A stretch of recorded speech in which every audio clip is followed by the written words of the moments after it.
la tercera semana de Cuaresma y hoy, lunes 16 de marzo, el Evangelio está tomado de San Lucas, capítulo 4, de versículos 24 al 30. Y lo hacemos en el nombre del Padre, el Hijo y el Espíritu Santo. Amén.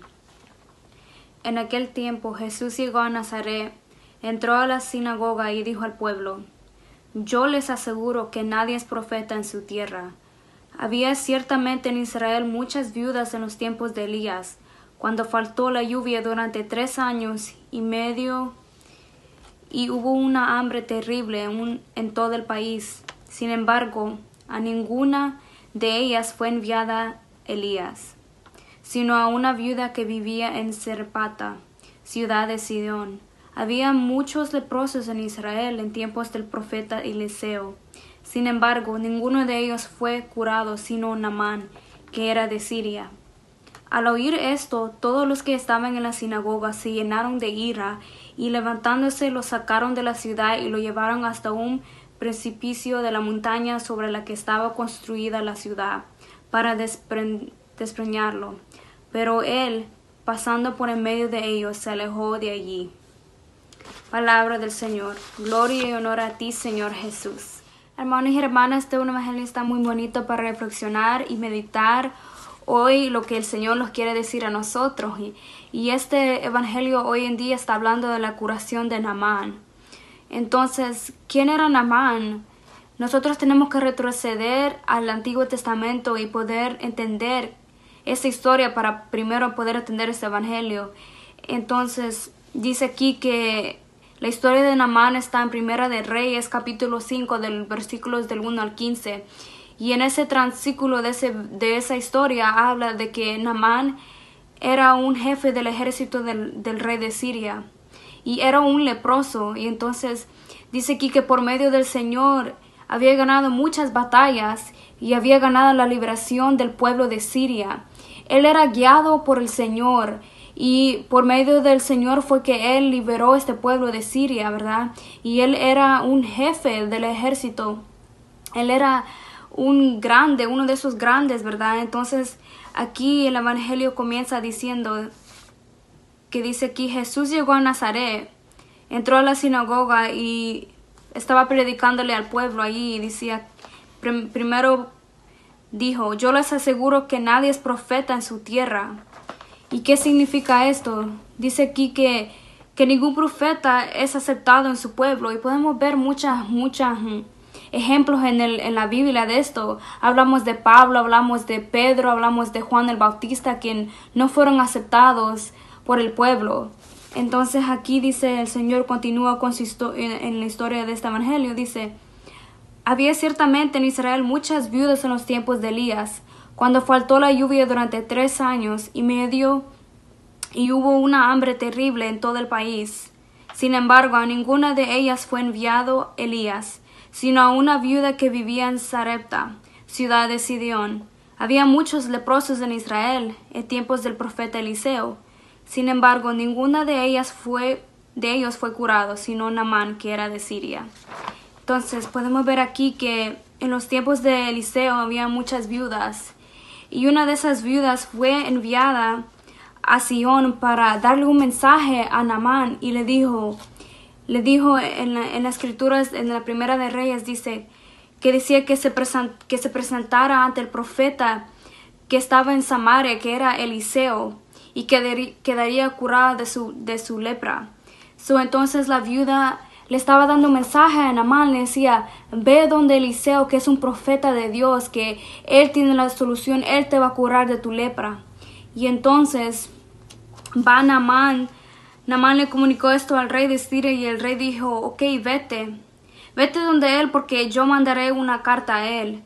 Entonces Naamán va a buscar a Eliseo, y cuando va a la casa de Eliseo, Eliseo manda un mensajero a que le vaya y le diga que se lave 7 veces en el río de Jordán y quedará limpio.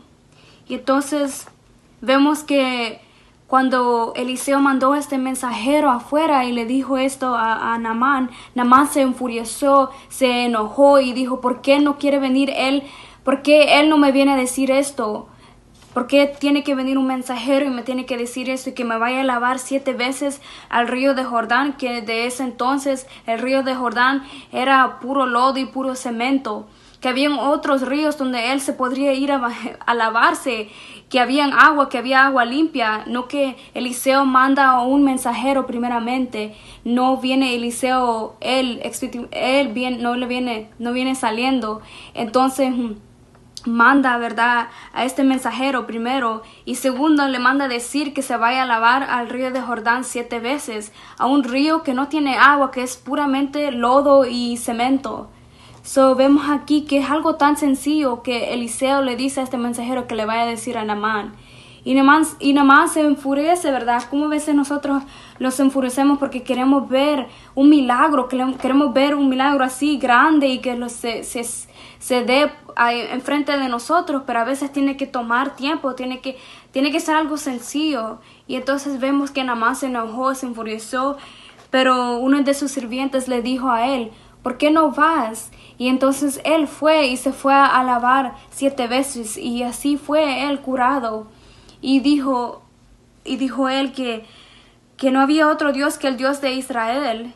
Fue en ese momento que él pudo creer en el Dios, que pudo creer en ese Dios, ¿verdad? En algo tan sencillo como eso. Y entonces aquí dice, en el Evangelio dice que es muy claro cuando Jesús dice que de entre tantos leprosos que habían, solo Naamán fue curado. Y nosotros le preguntamos: ¿por qué es esto? ¿Por qué solo Naamán fue curado y no los demás? Y entonces aquí dice: porque Dios se deja encontrar en lo sencillo y lo hace a través de otros. Nosotros a veces no queremos ser sencillos, a veces nosotros queremos engrandecer, así que como le pasó a Naamán, que era un jefe del ejército, era un presidente, era uno de los más altos que tenía poder. Y a veces nosotros los ponemos en esa situación, que a veces el Señor nos da la oportunidad de poder crecer, poder engrandecer, ¿verdad? Pero en el nombre de Él. Y a veces nosotros queremos ser los mejores, y a veces queremos que todos los vean a nosotros y digan: wow, ella ha podido hacer esto, él ha podido hacer esto, wow. Nosotros queremos que todos los vean a nosotros, pero nosotros tenemos que recordar que fue Dios quien nos ha puesto en esa posición, fue Dios quien nos ha dado esa oportunidad de poder engrandecerlos, ¿verdad? Y entonces aquí continúa este evangelio diciendo que al oír esto, todos los que estaban en la sinagoga se llenaron de ira. O sea que se enojaron y se levantaron, lo sacaron de la ciudad y lo llevaron hasta una montaña sobre la ciudad, ¿verdad? Y para desaparecerlo de allí. Y entonces, ¿cómo a veces nosotros somos así? A veces, ¿verdad?, no nos gusta que lo saquen los trapos al sol, como dicen mis papás. A veces nosotros no queremos que lo digan, ¿verdad? Porque nosotros los enojamos. No, nosotros no queremos saber de nuestros errores. No queremos aceptar nuestros errores de todo lo que nosotros hacemos. Entonces, así eran los escribas y los fariseos de antes, ¿verdad? Muchas personas en las sinagogas, y a veces nosotros así somos. Y somos algunos de la renovación carismática a veces, que nosotros no queremos aceptar nuestros errores. Y hay unas personas también, los hermanos separados, que solo les gustan estar en la posición de poder, solo les gustan estar, sí, alabando a Dios, pero para aceptar sus errores no son quien, ¿verdad? Entonces aquí nos dice este evangelio hoy en día que nosotros tenemos que abrir el paso y seguir caminando con la verdad, ¿verdad? Y aunque nos cueste aceptar, aunque nos pongamos furiosos por nuestros errores, aunque nosotros no queramos aceptar nuestros errores, tenemos que pedirle a Dios que nos ayude y los ilumine para poder aceptar esos errores y poder darle la honra a Él, no solo a nosotros. Como siempre nos dice esta lección hoy, que el yo se tiene que morir. Y entonces tenemos que ser sencillos, tenemos que dejar que Dios hable sobre otras personas, que nosotros tenemos que ser humildes para poder entender lo que Dios nos está tratando de decir a nosotros. Entonces el Señor le gusta hablar nos gusta que nosotros seamos sencillos, y entonces eso es lo que nosotros tenemos que aprender de hoy de este evangelio, que Naamán fue curado por algo tan sencillo porque él fue obediente también. Entonces, hermanos y hermanas, este evangelio está aquí que nos dice que tenemos que ser sencillos. Para poder meditar hoy en este evangelio, los invito a leer la Primera de Reyes, capítulo 5, versículos de 1 al 15, para poder entender este evangelio profundamente. Muchas gracias.